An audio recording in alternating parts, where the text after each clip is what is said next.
Halo teman-teman developer, database dan tabel untuk aplikasi kita sudah ready. Sekarang kita akan lanjutkan dengan membuat setting aplikasi. Sebelum itu, silahkan teman-teman tambahkan dependensi baru yang kita perlukan ya, yang dua di bawah ini, atau teman-teman bisa kopas isi cargo toml ini dari GitHub ya, yang kemudian teman-teman bisa jalankan perintah cargo check untuk menginstalnya. Lalu hal pertama, yang perlu kita lakukan adalah membuat file atau modul dengan nama settings.rs dalam src directory atau selevel dengan main.rs. Jadi di sini kita buat dulu file baru namanya settings.rs. Oke. Nah, kemudian kita masukkan juga di dalam lib.rs biar nggak kelupaan ya. Di sini settings seperti ini. Oke. Di file setting.rs ini kita akan definisikan fungsi yang terkait dengan database server berupa connection string berikut dengan konfigurasi aplikasi yang akan merujuk ke config file nantinya. Kita juga akan buat directory baru dulu ya dengan nama config selevel dengan src directory, dan ada dua file nanti di situ. Ini kita buat dulu di sini folder baru atau directory baru namanya config. Oke. Kemudian kita buat di dalamnya file dengan nama development.toml. Kemudian juga kita buat lagi production.toml seperti ini. Oke. Untuk isinya sendiri kita samain aja ya keduanya. Ini di development isinya kita kasih application, kemudian kita kasih port ya, portnya di 8000, kemudian host ini 127.0.0.1, kemudian untuk database host kita kasih di 172.17.01, kemudian port ini 5432. Oke. Kemudian username adalah admin, passwordnya 123.456. Kemudian database name awap. Yang pasti ini teman-teman tinggal sesuaikan aja ya dengan environment teman-teman. Dan juga ini kita kopas ke dalam production.toml file seperti ini. Oh ya, perlu diingat tidak ada keharusan ya untuk menggunakan toml file seperti di sini. Teman-teman bebas untuk menyesuaikannya karena dependensi yang kita gunakan, yang kita install itu yang si config ini, itu mendukung beragam jenis file. Dan kedua file ini dimaksudkan untuk membedakan antara informasi server production maupun development. Hanya sebagai contoh aja sih begitu. Oke, selanjutnya kita mulai isi settings.rs file di sini. Pertama langsung aja kita use config, kemudian kita ambil config, kita juga butuh config error dan juga file. Lalu juga use serde deserialize, lalu kita ambil use sklx, kita butuh di sini diantaranya self dan Postgres itu pg connection option, lalu use std env seperti ini. Oh iya, teman-teman tambahkan ini ya environment variable baru namanya app_environment, untuk nilainya itu development seperti itu. Oke, langsung kita kembali lagi ke settings.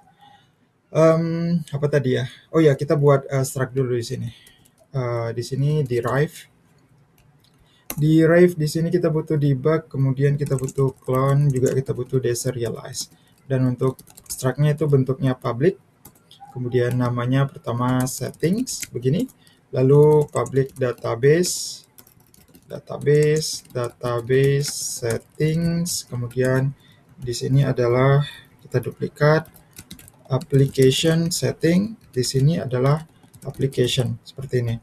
Kemudian ini kita duplikat, di bawahnya kita definisikan public struct baru namanya application settings, kemudian public port di sini U16, kemudian juga di sini adalah string untuk si ini string untuk host ya.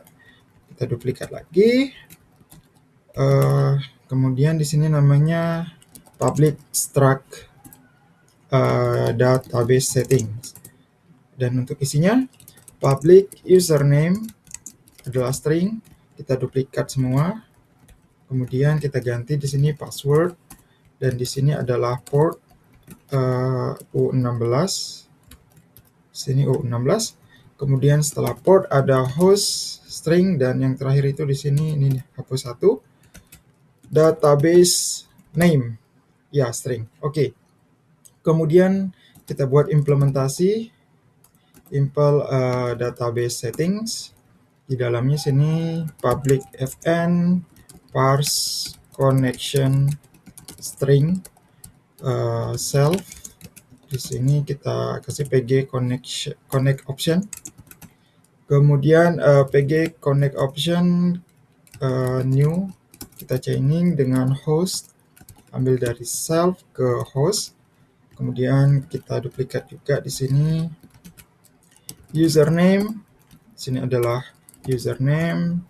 Sini ada password. Ini juga password. Dan di sini yang terakhir adalah port. Di sini juga adalah port.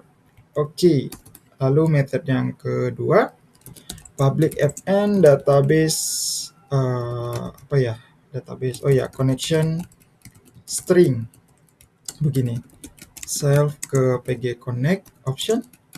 Lalu di sini kita panggil si self parse connection string. Database-nya kita ambil self database name seperti ini. Oke, kemudian di bawahnya di luar implementasi ya di sini. Oke. Ini public fn. Di sini ingat ya, ini di luar. Namanya ini aja deh. Get app mode. Oke. Ini returnnya adalah result type si settings, kemudian config error. Ya, begini. Untuk bodinya let base path env current dir expect. Untuk pesannya di sini file to determine the current directory. Ya. Kemudian let configuration directory. Base path-nya kita join dengan config. Ya, begini.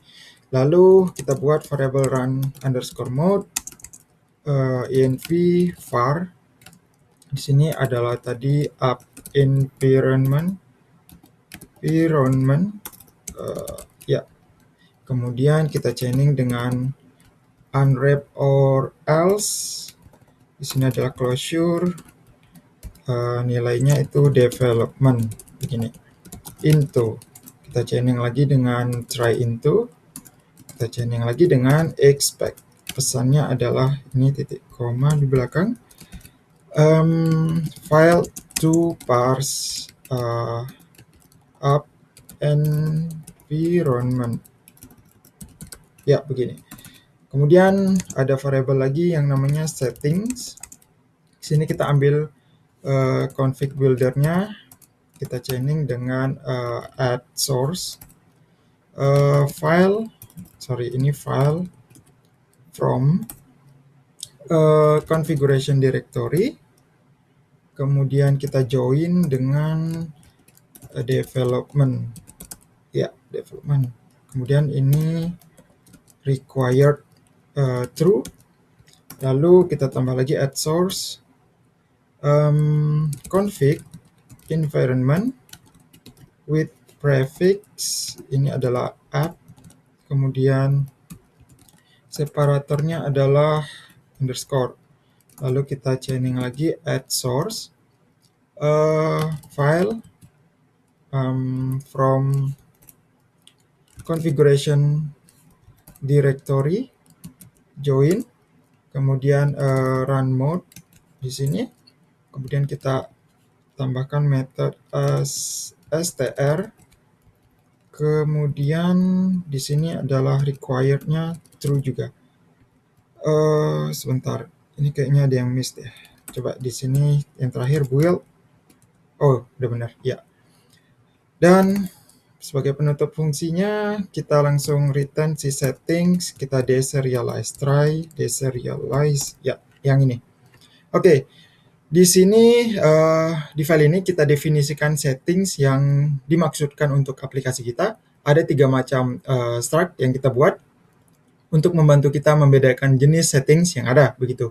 Untuk settings struct sendiri, yang ini, terdiri dari 2 jenis, yaitu setting database dan juga setting application, ya kan? Yang mana masing-masing dari keduanya ini tuh memiliki informasi yang terkait dengan aksesnya, begitu. Khusus untuk database setting ini kita buatkan 2 method. Yang pertama itu ada parse, mana tadi? Nah, yang ini ada parse connection string, yang mana method ini adalah untuk membuat connection ke database, semacam parsing dari string gitu sih nantinya. Karena kan kita buat informasi database server itu di config file ya, yang ini. Di config file yang ini, ya kan? Nah, jadi kita buat proses parsingnya di dalam sini, dalam fungsi ini. Terus juga kita buatkan database connection string method yang untuk melengkapi connection yang tersedia tadinya dengan nama database-nya. Makanya kita di sini tambahkan database dengan database name. Seperti itulah kira-kira. Dari settings yang sudah kita definisikan, kita buat sebuah fungsi untuk memprosesnya, yaitu melalui fungsi getAppMode, nama fungsinya.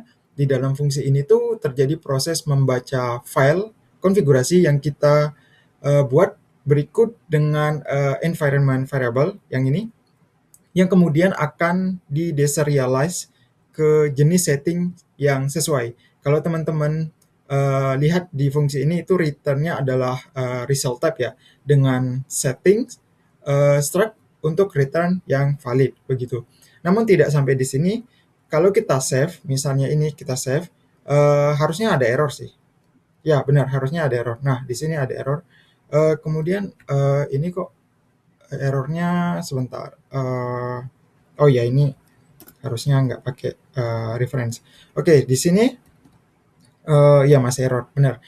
Jadi di sini muncul error karena memang type annotation-nya dibutuhkan ya. Si variable run mode ini butuh type annotation, yang mana ini disebabkan oleh si mana dia tadi. Nah, ini join. Dari si join method ini yang perlu tahu jenis type-nya, kira-kira begitulah. Maka dari itu kita bisa buatkan custom type untuk dijadikan type annotation si variable run mode. Oke, di bawah sini kita buat misalnya public enum mode gitu. Kita buat development dan juga production seperti ini. Oke, kita implementasikan method begitu untuk si mode itu di sini impl mode, terus di dalamnya ada public fn as str sesuai yang di sini. Kemudian self di sini adalah static lifetime-nya itu static lifetime-nya str gitu. Kemudian match self di sini mode development itu adalah dia development begini. Oke. Kemudian mode production adalah dia itu production tentunya. Production. Ya, begini. Kemudian kita implementasi lagi menggunakan thread ya. Di sini kita bisa pakai from enggak ding, pakai try from dulu deh. Try from sini string for mode. Oke. Di sini kita buat associated types. Error adalah string. Kemudian di sini fn try from, di sini value ini salah, ini adalah string ya. Kemudian ya ini udah benar. Lalu di sini match value to lowercase. Oke. Kemudian as str. Oke, di sini si development itu dia adalah self development. Ya, benar. Kemudian kita duplikat. Di sini adalah production. Di sini dia adalah production. Ya, kemudian kita tambah other di sini Di sini dia adalah error. Kemudian di sini kita coba sebentar, ini format makro di sini.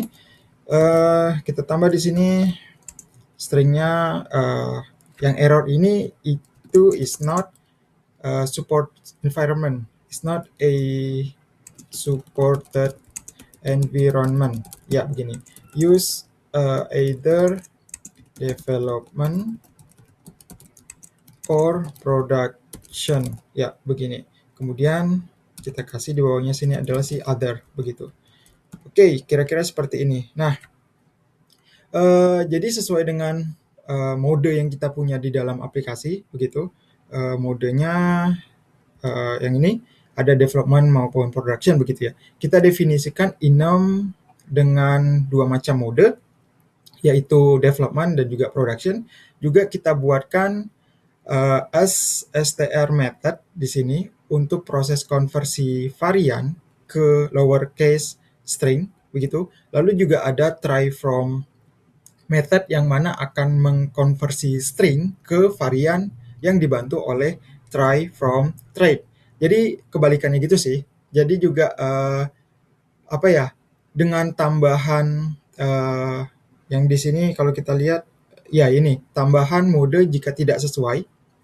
Yang ini jika tidak sesuai kita kasih respon berupa pesan error. Jadi misal kita hanya butuh dua macam mode, baik itu production ataupun development, begitu. Dan sekiranya bukan dari kedua itu, ya udah kita kasih error string aja, kira-kira begitu. Oh iya, teman-teman juga bisa di sini pakai ini ya, from str ya, str. Nah, dari standar ini standar modul. Tapi di sini teman-teman mungkin ketika pakai nanti ada satu hal lagi. Ini kan dibuat seperti ini nih kalau saya ubah. Tapi ada satu hal lagi yang teman-teman perlu ubah juga untuk bisa berjalan normal. Kalau ini saya save juga tentu akan error. Oh ya, yang ini tadi sebelumnya belum di save ya. Ini kita save, kemudian tinggal kita pasang aja di run mode ini. Dia adalah si mode. Ini kita save, harusnya nggak ada error. Nah, ini udah nggak ada error kan. Tapi kalau yang saya bilang tadi, ini kita pakai from str, yang di sini harusnya sudah dimasukin, belum dimasukin ya, ini bisa error. From str, nggak mau auto masuk ya, berarti di sini std str. Nah, begini. Ini kalau saya save tentu akan error karena teman-teman perlu mengubah istilahnya ya, tipe data yang sesuai ya untuk si from str ini. Jadi coba nanti teman-teman cek di dokumentasi ya, karena ini bisa juga kita pakai from str sebagai alternatif dari si try from ini, try from thread, begitu. Jadi oke, di sini kita sudah pasangkan dan kita sudah save filenya, nggak ada lagi errornya, berarti sudah benarnya. Dan sampai di sini setting aplikasi kita sudah siap untuk digunakan, tapi kita cukupkan dulu aja sampai di sini. Seperti biasa, biar teman-teman bisa cek atau pelajari lebih lanjut dari fungsi-fungsi yang sudah kita buat, dan tentu juga biar nggak terlalu panjang durasinya. Nanti kita akan lanjutkan dengan menghubungkan fungsi setting ini ke dalam aplikasinya.